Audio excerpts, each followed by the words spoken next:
Welcome to the Comfortably Hungry podcast, where yesterday's dinner is tomorrow's history, and to this introductory episode for Season 4. There was probably a quizzical eyebrow raised and a bit of head scratching going on when I announced that the next full season of Comfortably Hungry would have water as its theme. You may even have asked yourself how I would link water to the history of food, beyond agriculture and as something we drink. It's trite to say that water is vital to life. We all know this. Our forebears knew it too, but it hasn't stopped the human race from abusing this valuable resource and in some instances weaponising it.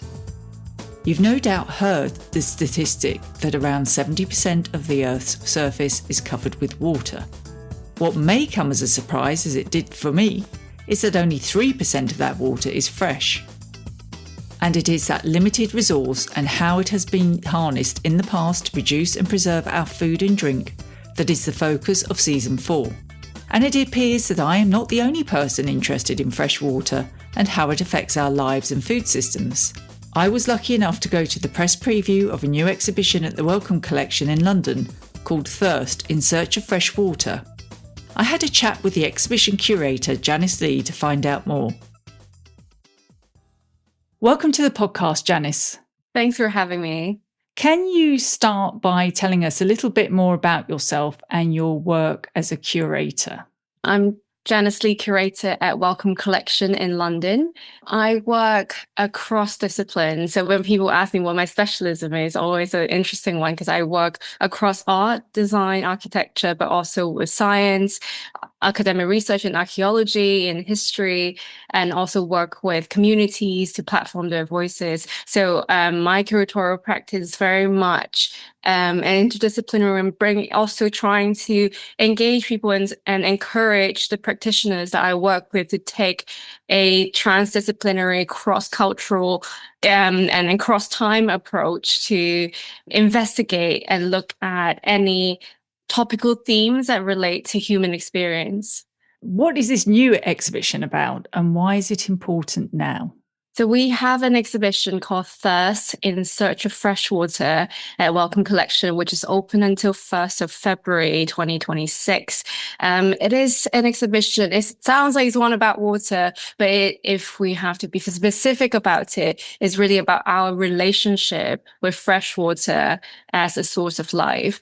Instead of studying water as a subject matter, what I think in the climate crises we face today, the crux of the issues is how we as human beings relate to them, the systems that we build around our access, the way we seek and desire for water, and then the flip side of that being greed, which is really the driving forces of a lot of excessive, exploitative, and colonial behaviors. But we also explore the joy and the intrinsic connection we have with freshwater. So it really is a journey through 5 different water conditions that in hopes to capture some highlights of the complexity of the beauty and the grief and the history we have with freshwater. So what are the actual key themes of the exhibition? Because you've got distinct areas, haven't you, that the visitors will go through as when they enter the exhibition? Yes, they do. So we start in land of aridity, where thirst is experienced most naturally. There's a lack of water in those lands. So we traverse through a lot more historical, ancient architecture and monuments and infrastructure, where we really learn from people who are experienced with living with insufficient source. I think it's really to try to open up this conversation, open up the way we conceive the crisis we face today. It's not, obviously it's unprecedented, but in some ways, human species have faced similar issues, and what we can learn from that intimate knowledge and ingenuity to invent. And then we explore that desire and longing through waiting for the first drop of rain. So all of the transition through the 5 conditions are fluid, that wait for the first drop of rain and you enter the next section of rain, where in Wadi, these seasonal valleys that only get water once a year in late summer, that transition from this unexpected arrival of the first drop of rain brings joy and connection and life and abundance and healing. And then we explore too much of it. We see, even in the last years, is now I have no other unprecedented level of flooding around the world. So we explore from too little to too much, because we thirst when there's too much as well, because they become unusable to us, unavailable and accessible to us. And then we explore what the other sources of floodings are. Receding glaciers, and we move through ice fields and explore the sources of melting ice. And then a lot of water management happens on land, on the surface of the planet. So we explore surface water from human-made infrastructure to rivers and lakes and wetland and brackish water zones. And then in the end, through the lens of sacred water, we bring our visitors from rivers like the Ganga and the Jordan River to underground, to a lot of healing spring. And then we get to exploring groundwater as currently one of the biggest source of human use of fresh water. And there's an epilogue at the end after we have journeyed through the 5 conditions on planet Earth. There are people currently trying to explore extraterrestrial water mining in outer space. And it's an augmented reality work by Rax Media Collective as a question to really ask, is this the future we want to ethically as well as environmentally? That last bit did actually blow my mind when I went to the press preview. It's an important consideration to make, because you say it's a valuable resource. Something like there's 70% of the Earth's surface is water, but only a small percentage of it is actually 3%. 3% is actually drinkable. And then 2/3 of them is stored in ice.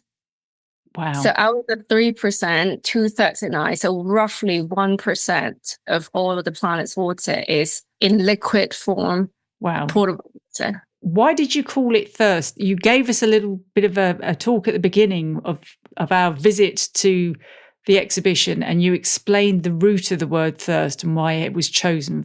I'm really glad that you asked, because I think internally there's been discussion how relevant is this for audiences? Is it just my more research brain? But I'm really glad that you asked. So the concept of thirst came from my research into the Persian Canal system, which is an ancient water transport system that used only gravity to bring water from mountains across desert to build water gardens and civilizations and villages, and to irrigate agriculture. And then through some of those research, I found out that the Persian word teshne, meaning thirsty, share the same root word tes with land-based word like terra, territory, terrarium, territory. And then the interpretation of it becomes at the same time people were inventing words, essentially, they feel that that thirstiness, that desire for water is the same motivating source to draw boundaries, to envision what is land.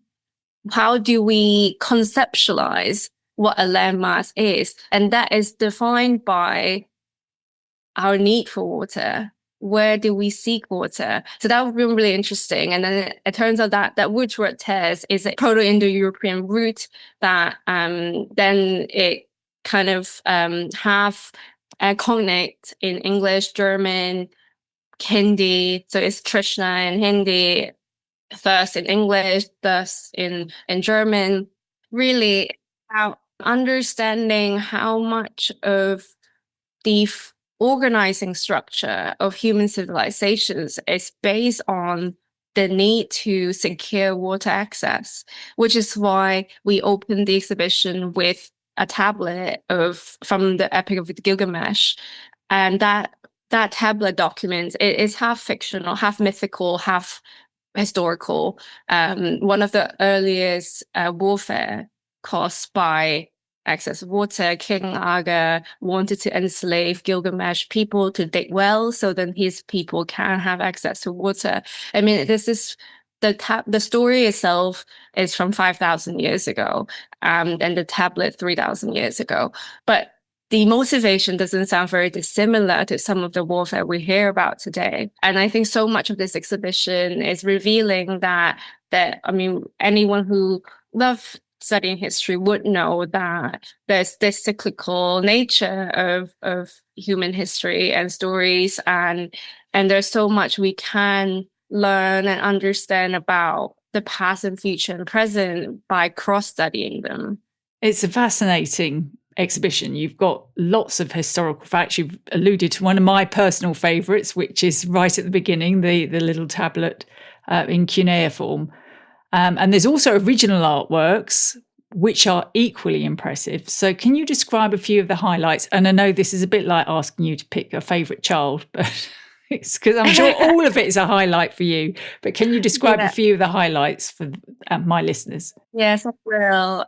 So obviously there is the augmented reality work by Rex Media Collective where you see water asteroids floating in space. And that is in the very end of the exhibition. You've been to the exhibition, and that is in a isolated room where people usually experience augmented reality that is superimposed with other artwork in the same space. And the other work that is virtually superimposed on a physical sculpture are 3 columns of inverted model of the strata layers of the planet Earth, showing New Delhi, Jakarta, and Tucson, Arizona in the United States, and how the tube well in the last century, but most significantly in the last 40 years, have extracted over 30 to 40% of the planet's water source underground. And then there's a story of how one military then turned colonial technology that became civilian tool to extract water, but when used in a way that is not considerate of the environment, could become a tool for harm. And I think that happens with a lot of technology, that if we study the history of technology, a lot of them were designed initially for one purpose, for human good. But because of the power of those technologies, if kept unchecked, oftentimes it becomes destructive. And then asteroids, supposed to be in outer space, actually are floating within the strata layer of the core of the planet.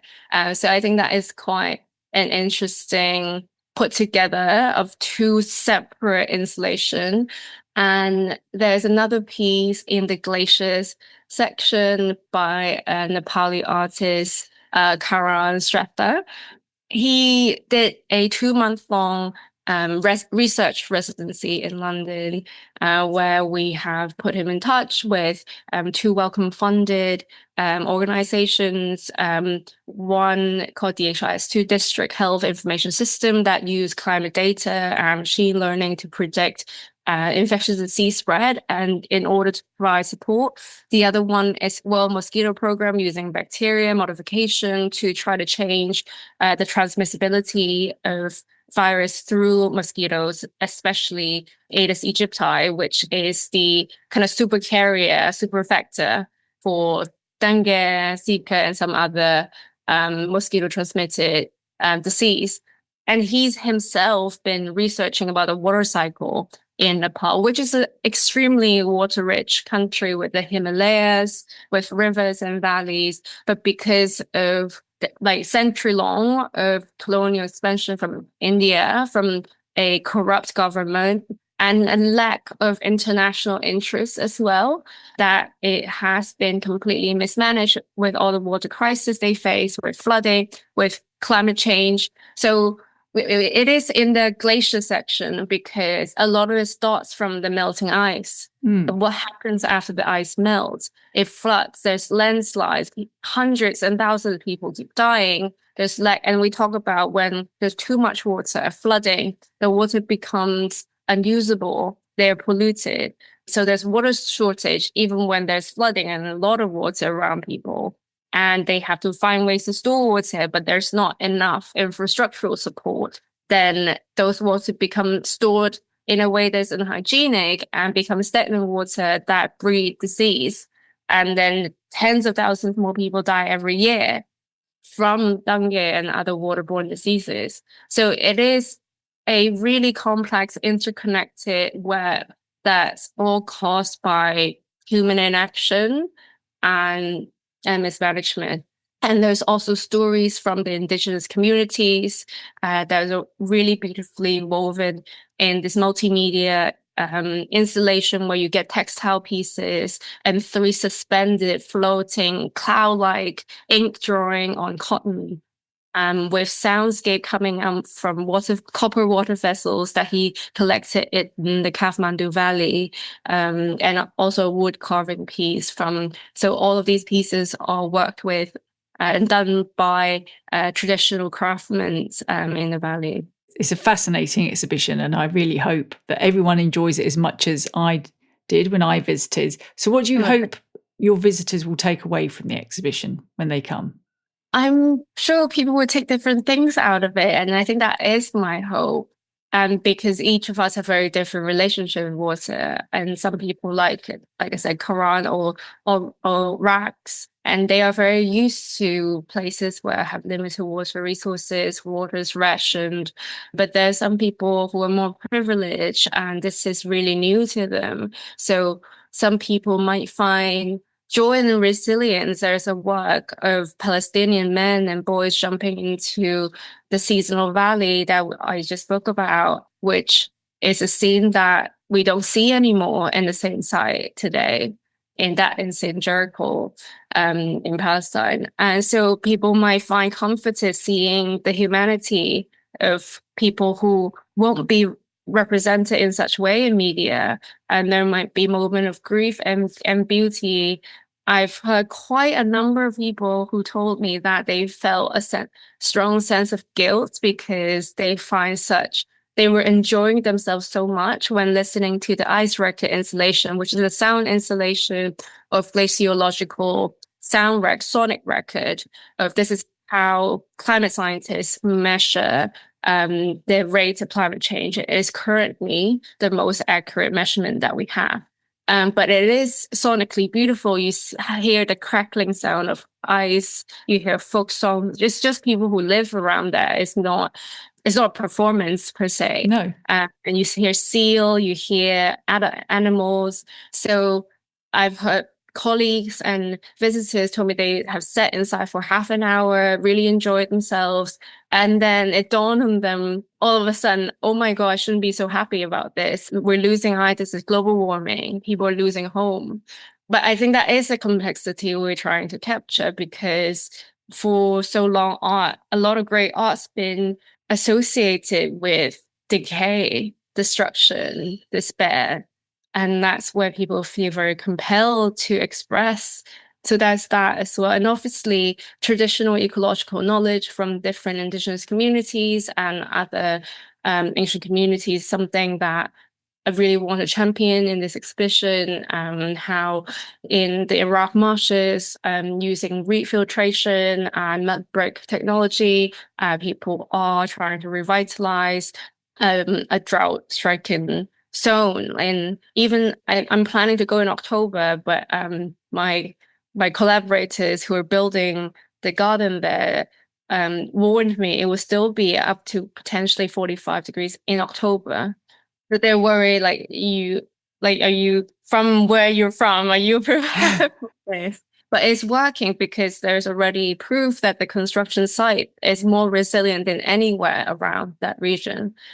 So traditional ecological knowledge, if people want to learn something, the educational side of going to the exhibition is that there's multiple examples as well from Roman civilization, from the Roman building temples as flood response architecture, to forest making from Beirut to London, and the capacity, the kind of infinite capacity we have in our potential to be tolerant, to be acceptance, which is shown by this beautiful work by a London born and raised artist, Chloe Dew Matthew. She was born right next to the Thames, and then this beautiful Project Thames log, where she spent 6 years documenting different activities along the Thames. And I've selected 6 that really epitomize the diversity of the ways that different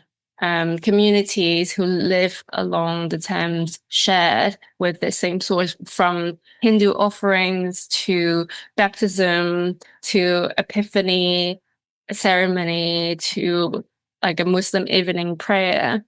Thank you. And I hope that everyone does go and visit, because I say it's a fabulous exhibition, and unfortunately it's not there permanently. So you need to make sure you get there before the 1st of February next year. Now, finally, before you go, each season I invite my guests to bring a virtual potluck dish to our season's supper. What dish would you bring to a virtual potluck supper? So we do have a book that accompanies the exhibition. Most of it are essays, poetry from some of the writers that really inspired me through the years, from Robert Macfarlane, Elif Shafak, Rebecca Solins, Ocean Fong. But there are also a lot of my close collaborators in the exhibitions. One of them is Laura Assis, who is a artist, but also a herbalist, wildcrafter, who's running a biodynamic farm in like somewhere close to Colchester. And she's gifted us a recipe in the book of a hawthorn essence. So I would bring that with me to the potluck. Excellent. Sounds like a good thing to have. And thank you again. And what's next on the horizon for you? I'm taking a little break for now. It's been quite intense making this exhibition, and you can imagine the topics we cover. It's challenging. It's challenging to be surrounded by news of people dying and struggling and suffering in different corners of the world. So I'm taking a little break. But my last exhibition, The Cult of Beauty, will be touring to Barcelona at CCC, Center of Contemporary Culture of Barcelona, in May next year. So we will be adding new elements to the London version of the exhibition. Well, that's brilliant. And that was also another good exhibition. So I hope everyone, if they're not in London, or after they've been to Thirst in London, they can go to Barcelona and see your exhibition there. Thank you very much, Janice. And Thank you so much. Enjoy your break. You can find details of Thirst, which is free to attend, and the accompanying book in the show notes. And just to say that if you are unable to visit the exhibition in person, the book is also available from all good booksellers. Hopefully you know me well enough by now to realise that Season 4 will explore the topic of water from what I hope will be some surprising angles. I'll be chatting to historians, food writers and artists to reveal the importance of water in all its guises and uses to our ancestors, perhaps learning a thing or two along the way about how we can conserve this valuable resource today. However, before Season 4 begins in earnest later this autumn, we're going to have a brief theatrical interlude. At the end of this month, I'll be starting a short mini podcast series on the relevance of food in the plays of William Shakespeare, culminating on the 18th of October with a live online event at the Serve It Forth Food History Festival. And shortly after that, my new cookbook on the same subject, Much Ado About Cooking, in collaboration with Shakespeare's Globe, will also be released. So don't forget to follow me on Instagram and Blue Sky at Mrs. Bilson, that's with 2 S's, and subscribe to the Substack so that you know exactly when new episodes are released. And if you become a paid subscriber, you also get access to extra content such as recipes.